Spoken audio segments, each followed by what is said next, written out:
அஸ்ஸலாமு அலைக்கும் friends, welcome to Jewish kitchen. இன்னையோட டேயில் நம்ம டிஃபனுக்கும் லஞ்சுக்கும் என்ன செஞ்சுருக்கோன்னு பார்க்க போகிறோம். ஃபர்ஸ்ட்டு நேற்று ஆட்டி வச்ச பேட்டர், ஆப்பம் பேட்டர், இது ஆல்ரெடி நான் எப்படி ஆட்டுறதுன்னு ரெசிபி அப்லோட் பண்ணியிருக்கேன், செக் பண்ணிக்கோங்க வேணும்னா. அதுக்கு நான் உப்பும் பேக்கிங் சோடாவும் போட்டு மிக்ஸ் பண்ணி வச்சிடுறேன். நேற்றே மாட்டுப்பாலில் தயிர் ஊற்றியிருந்தேன். இது பழைய சோறு. யூஷுவலாகவே நான் பழைய சோறு இருந்தால் அதோட தண்ணியை மார்னிங் ரெஃப்ரெஷ்மெண்ட்காக குடிச்சுக்குவேன். ஸோ உங்களுக்கு கட்டில் என்ன ப்ராப்ளமாக இருந்தாலும் உங்களுக்கு கிளியர் பண்ணி தரும். நெக்ஸ்ட்டு என்னோடய திங்ஸ் நேற்று கழுவி வச்சு எல்லா பாத்திரத்தையும் எடுத்து அரேஞ்ச் பண்ணிக்கிட்டேன்.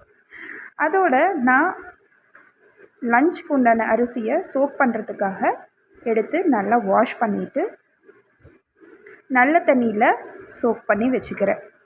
நெக்ஸ்ட்டு என்னோடய டீ ப்ராசஸ் உங்களுக்கு ஆல்ரெடி நான் அப்லோட் பண்ணியிருக்கேன், வேணும்னா அதை செக் பண்ணிக்கோங்க. ஸோ இன்றைக்கி இஞ்சி ஏலக்காய் ரெண்டையுமே இடித்து நல்லா ஒரு ஸ்ட்ராங்கான டீ போட்டு, மாட்டுப்பால் டீங்கிறதுனால தண்ணி கம்மியாகவும் பால் அதிகமாகவும் ஊற்றி நான் டீ வச்சுக்குவேன். ஸோ தட் எனக்கு இன்னும் டேஸ்ட்டு அதிகமாக ரீட்டைன் ஆகும் அப்படிங்கிறதுக்காக இந்த மாதிரி நான் டீ வச்சுக்குவேன். ஸோ உங்களுக்கு ஆல்ரெடி தெரியும், டீயை நான் ஒரு 5 மினிட்ஸ் விட்டு தான் ஃபில்டர் பண்ணுவேன். அப்போ தான் அதோட இதெல்லாம் செட்டில் ஆகி நம்மளுக்கு நல்லாயிருக்கும். இன்றைக்கி என்னோடய லஞ்சுக்கு வெண்டைக்காய் எடுத்திருக்கேன். அதை ஃபஸ்ட்டு நல்லா வாஷ் பண்ணிக்கிறேன். நல்லா வாஷ் பண்ணி ஒரு பவுலுக்கு எல்லாத்தையும் சேஞ்ச் பண்ணி வச்சிடுறேன். கொஞ்சம் தண்ணி ஃபில்டர் ஆகணும், அப்போ தான் உங்களுக்கு அந்த வளவளப்பு தன்மை இருக்காது. இதோடையே நான் எனக்காக போட்டு வச்சுருந்த டீயையும் எடுத்துகிட்டு போய் குடிச்சிக்கிறேன். உலைக்கு தண்ணி வச்சுருந்தேன் இல்லையா, அது கொதிச்சிருச்சு. இதில் நான் கொஞ்சம் தண்ணி எடுத்துகிட்டு உப்பும் அரிசியும் போட்டு அது ஒரு பக்கம் வேக வச்சிட்றேன்.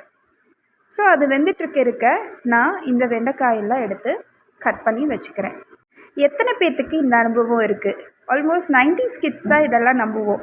வெண்டைக்காய் சாப்பிட்டா மேத்ஸ் நல்லா வரும் அப்படின்னு உங்கள் பேரண்ட்ஸ் சொல்லியிருப்பாங்க கண்டிப்பாக. ஸோ நிறைய பேர் அதை ட்ரை கூட பண்ணியிருப்பீங்க. இப்போ வெண்டைக்காவை நம்ம வறுக்கிறதுக்காக ஒரு பாத்திரத்தில் சூடான எண்ணெய் போட்டுக்கிறோம். எண்ணெய் போட்டுட்டு அப்படியே நம்ம வெண்டைக்காய் அத்தனையும் அதோட ஆட் பண்ணிக்கிறோம். ஆட் பண்ணி நல்லா பரப்பி விட்டுருங்க. இப்போ இதில் கொஞ்சம் மஞ்சத்தூள், உப்பு, மிளகாத்தூள் இதெல்லாம் நல்லா போட்டு பெரட்டி விடுங்க. இப்போ நீங்கள் பெரட்டும் போதே உங்களுக்கு தெரியும் வளவளப்பாக இருக்கும். இந்த வளவளப்பு கொஞ்சம் நேரத்துலேயே சரியாயிடும். நல்லா அது வணங்கி வரும்போது உங்களுக்கு சரியாயிடும். காமிக்கிற எண்டில் இப்போ நான் ஆப்பத்துக்கு தேங்காய் சட்னிக்கு உண்டான ப்ராசஸ் பார்த்துட்ருக்கேன். அதுக்கு தேங்காயும் பச்சை மிளகாவும் கொஞ்சம் பொட்டுக்கடலையும் அப்புறம் இஞ்சியும் பூண்டும் ஒவ்வொரு துண்டு ஆட் பண்ணிவிட்டு உப்பையும் ஆட் பண்ணிக்கோங்க. ஸோ இதை கிரைண்ட் பண்ணி எடுத்துகிட்டு வாங்க. இப்போ பாருங்கள், கொஞ்சம் இந்த வளவளப்பு தன்மை கம்மியாயிடுச்சு. இடையில இதையும் பெரட்டி விட்டுக்கோங்க. முடிஞ்சு. இப்போ நம்ம சட்னிக்கு தாளிச்சிடலாம். சட்னிக்கு ஃபஸ்ட்டு நம்ம எண்ணெய் போட்டுட்டு கடுகு, கருவேப்பிலை வேணும்னா நீங்கள் வரமிளகா கூட ஆட் பண்ணிக்கோங்க. நெக்ஸ்ட்டு நான் கொஞ்சம் சின்ன வெங்காயத்தை எடுத்துக்கிறேன். அதை நான் கட் பண்ணி சாப்பாடு தாளிக்கிறதுக்காக எடுத்து வச்சுக்கிறேன்.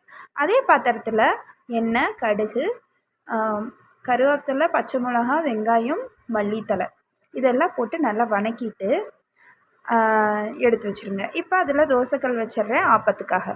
இப்போ இந்த மிக்சர்லாம் சாப்பாட்டில் போட்டு நல்லா நசுக்கி ஃபஸ்ட்டு சாப்பாடை பிணைஞ்சிக்கோங்க. அதுலேயே ஒரு 1/4 கிளாஸ் தண்ணி ஊற்றி நல்லா பிணைஞ்சிட்டு இந்த ஸ்டேஜில் நீங்கள் தயிரையும் உப்பையும் ஆட் பண்ணிக்கோங்க. ஆட் பண்ணிட்டிங்கன்னா உங்களுக்கு ஹோட்டல் கடையில் கிடைக்கிற தயிர் சாப்பாடு மாதிரியே இருக்கும். இப்போ தோசைக்கல் காஞ்சாச்சு. ஆப்பத்துக்கு நான் ஒவ்வொரு கரண்டியாக ஊற்றி நடுவில் உப்புனாப்பில் வச்சு எடுத்துக்கிறேன். செவந்தண்ணியும் இந்த மாதிரி இருக்கும் உங்களுடைய ஆப்பம். ஸோ இதோட ப்ரொசீஜர் நான் சொல்லியிருக்கேன், ஆல்ரெடி அப்லோட் பண்ணியிருக்கேன், செக் பண்ணிக்கோங்க. ஆப்பமும் நான் சுட்டு எடுத்துக்கிறேன்.